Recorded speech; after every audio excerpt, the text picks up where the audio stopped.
So we have another optimization question here, and in this case we have a 3D image. This 3D image, we have 3 common exam style questions, and in this tutorial this is what we're going to go through step by step. Hi guys, Lever here from Bright Young Brains. So the first question says we need to express R in terms of H, but from the top, this here we're dealing with the right circular cone. So when I copied this question from a certain textbook, it literally said the right circular cone, whereas all cones are circular. But anyway, so we have a right circular cone where they said here if the sum of H and R is equal to 12. So if the sum of H and R is equal to 12, they, for the first question, want us to express R in terms of H. So I mean, like, that's a blunt question. So for A, we're literally going to use the main expression that they gave us, or the main information that they gave us. They said that H and R together give you 12. So if you're going to express R in terms of H, it is just going to be taking this equation and then isolating R there. So this would be a 1-mark question. However, it is an examinable question, as in it is worthy of coming out in an exam, because these are like your warm-up questions, and then things get a bit hot, and then here, you know, that's when it's like lava. But yeah, not necessarily. Optimization questions, again, it's all about what you make of these questions. If you want them to be difficult, just think they're difficult. They'll be difficult. But then if you want them to be simple, just start thinking in that way, and also just practice. So with B, they said express the volume in terms of H. So we need to express the volume in terms of H. The first thing you may be thinking is, what is the volume of that shape? And for this particular question, the equation of the volume was not given.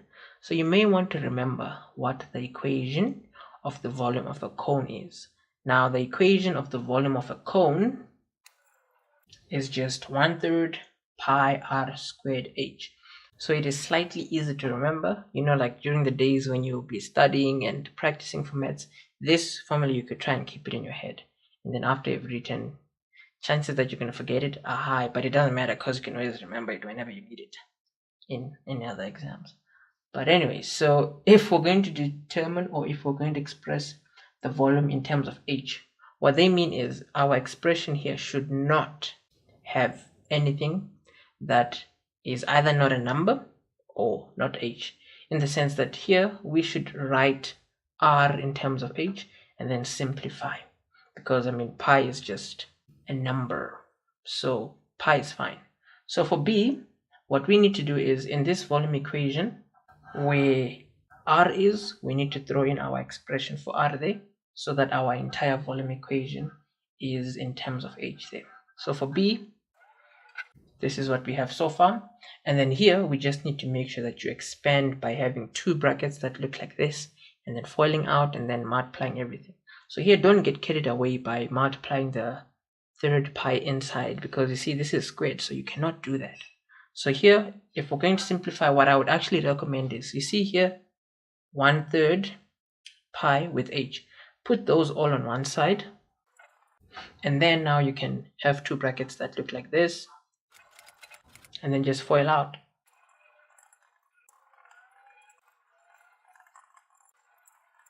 There we go. So our volume in terms of H, it is going to be V open bracket H close bracket. This is just to express that your volume is in terms of H. If you just put V there, that's not a problem.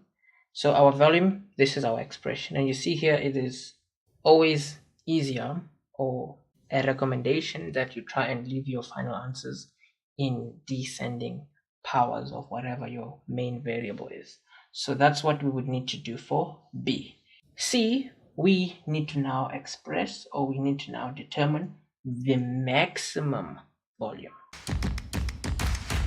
So to get the maximum volume, the one thing you want to remember is here they did not ask us to get the value for H that will result in us having a maximum volume for our cone. So the reason why I'm specifying that is, For question C, they're asking us for the actual maximum volume, not for the value of H that will result in us having a maximum volume. So what I mean is, funny enough, what we need to do for us to get the maximum volume is we need to take our volume equation and then get a value for H that will result in us having a maximum volume. And then whatever that value for H is, we will be able to throw that into our volume equation to get the maximum volume. You see, so this volume equation, clearly it gives us volume if you give it H. But for us to get a maximum volume, we need a specific value for H that we throw into this equation. And then that specific value for H, we find it by differentiating this equation and then equating it to 0 and then getting that H value, which we will then throw into this main equation.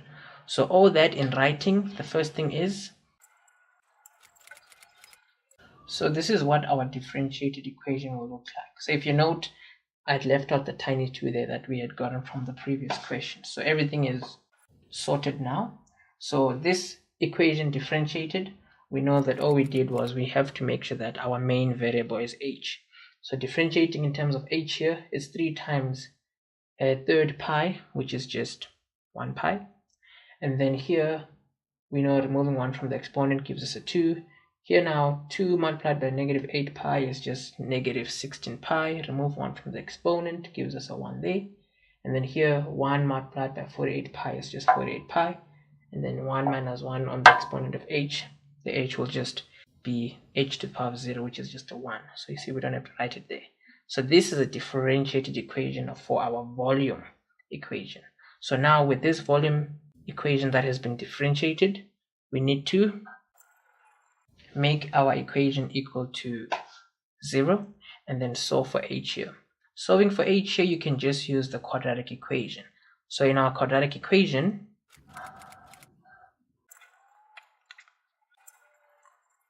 we are seeing that our values for H, we are getting H is equal to 4 or H is equal to 12. Now the only issue is we need to disregard where H is equal to 12 because our main question told us that H plus R gives us a 12. So if H is a 12, it means that R would be a 0. So remember, for questions like this, you could have easily been asked determine the maximum volume or determine the minimum volume, and the steps would be the same. So your answers for H here, one of them is for the minimum volume and the other one is for the maximum volume. So clearly this one is for the minimum volume. This one here is for the maximum volume. So we now have a value for H that will result in the maximum volume. So in our volume equation, we can now throw 4 where H is. Throwing 4 where H is in that equation, this is giving you 256 over 3 pi. So that will be your maximum volume.